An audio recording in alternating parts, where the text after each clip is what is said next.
Halo semuanya, kembali lagi di channel aku Rahasia Sehat Usia 80 tahunan. Nah, sebelum kalian menonton video ini, jangan lupa untuk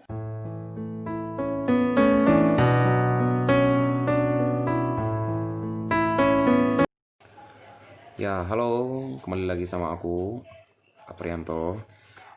Hari ini aku mau membahas tentang apakah COVID-19 itu bisa sembuh. Nah, banyak orang bertanya-tanya, waduh, bahkan banyak orang merasakan ketakutan dengan adanya COVID-19 gitu kan. Banyak orang bertanya-tanya apakah COVID-19 ini bisa disembuhkan, bisa dipulihkan gitu kan. Sebenarnya banyak hal yang bisa kita lakukan, dan beberapa pun saran dokter yang aku baca di berbagai artikel menyarankan juga untuk kita yang pertama itu selalu berjemur di pagi hari. Nah, kalau teman-teman perlu tahu, sebenarnya matahari itu satu memang untuk antibiotik, tapi bukan sekedar semuanya untuk antibiotik, tapi untuk juga pertumbuhan tulang itu kan.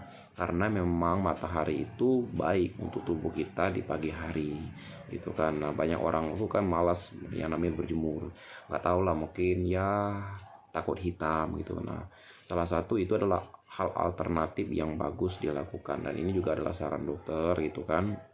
Oleh karena itu penting untuk menikmati matahari di pagi hari gitu. Nah, yang kedua, untuk bisa juga kalau teman-teman nih udah terinfeksi COVID-19, usahakanlah pagi-pagi itu untuk minum air hangat atau menghirup air hangat dicampurin dengan minyak kayu putih itu satu hari atau dua kali sehari. Nah, ini juga berbagai saran dokter yang aku juga terapkan di hidup aku gitu juga. Nah, yang ketiga itu jangan juga lupa untuk teman-teman minum ya air kelapa muda gitu kan, karena antibiotiknya tinggi untuk di situ. Nah, ini semuanya berlaku untuk kalangan baik itu di usia muda bahkan sudah di usia tua gitu kan. Nah, ini penting banget untuk kita terapkan di dalam kehidupan kita. Nah, banyak hal sebenarnya yang bisa kita lakukan gitu kan, nggak harus menunggu vaksin yang harganya mahal, harga vaksin yang begitu fantastis gitu kan untuk kita bisa jangkau dengan kantong atau saku kita. Nah, oleh karena itu hal-hal yang kecil tadi sebenarnya yang bisa udah aku sampaikan ke teman-teman bisa kalian lakukan gitu kan. Dan ya, untuk yang namanya supaya sembuh dari COVID ya kita juga harus memang menjaga jarak gitu kan. Jangan lupa juga untuk memakai masker, untuk cuci tangan setiap hari, atau apapun yang udah kita sentuh, apapun yang udah kita pegang ya harus cuci tangan, bawa sendiri sanitizer gitu kan.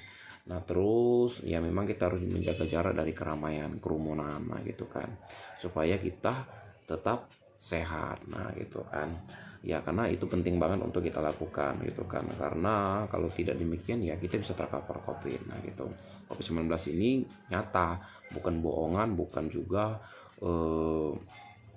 pura-pura gitu kan atau omongan orang banyak, tapi COVID-19 itu nyata. Tapi bagaimana antisipasi untuk kita tetap sehat dan terhindar dari COVID. Nah, gitu. Oleh karena itu penting banget untuk semuanya eh, mengikuti protokol dan mencari tahu apa hal yang harus kita lakukan. Nah, seperti aku udah bilang tadi sama teman-teman untuk ya berjemur gitu kan. Terus selain berjemur, eh, menghirup uap air panas pagi campur minyak kayu putih gitu kan. Nah, itu salah satu untuk membuat hidung kita bisa mencium kembali gitu kan. Terus makan buah kelapa, airnya doang ya diminum, itu untuk membuat tubuh kita tetap sehat. Nah, itu. Nah, ini penting untuk kita lakukan setiap hari, atau ya minimal seminggu itu 3 kali untuk kita bisa lakukan gitu kan. Karena COVID-19 itu sangat mampu bertahan di tempatnya gitu kan, sangat mampu bertahan untuk hidup gitu kan, sampai 2 minggu pun dia mampu bertahan di benda gitu kan. Nah, ini virus bukan bakteri gitu kan, virus itu lebih ganas daripada bakteri. Nah, ini perlu kita tahu dan kita mengerti semuanya gitu kan, karena ini adalah suatu penyakit yang begitu sangat ditakuti, apalagi saat ini lagi viral banget, lagi maksudnya orang benar-benar takuti banget, sehingga di mana-mana harus lockdown, di mana-mana harus yang namanya jaga jarak gitu. kontak fisik. Nah, itu harus benar-benar diperhatikan. Oleh karena itu teman-teman, penting untuk kita mengikuti protokol yang ada untuk benar-benar kita aktif mencari tahu. Nah, ini adalah sedikit rahasia gitu kan, karena memang channel aku membahas rahasia sehat usia 80 tahunan gitu kan. Nah, jadi itu hal-hal yang harus kita lakukan untuk tetap menjaga kesehatan. Oke, semoga ini bermanfaat bagi kalian semua, dan kalian boleh praktekkan di rumah, atau setelah kalian nonton channel ini boleh kalian praktekkan dan boleh dilakukan baik itu bersama keluarga kalian atau sendiri gitu. Bagi teman-teman yang sudah terpapar COVID ataupun belum terpapar COVID. Oke, terima kasih telah menonton channel ini.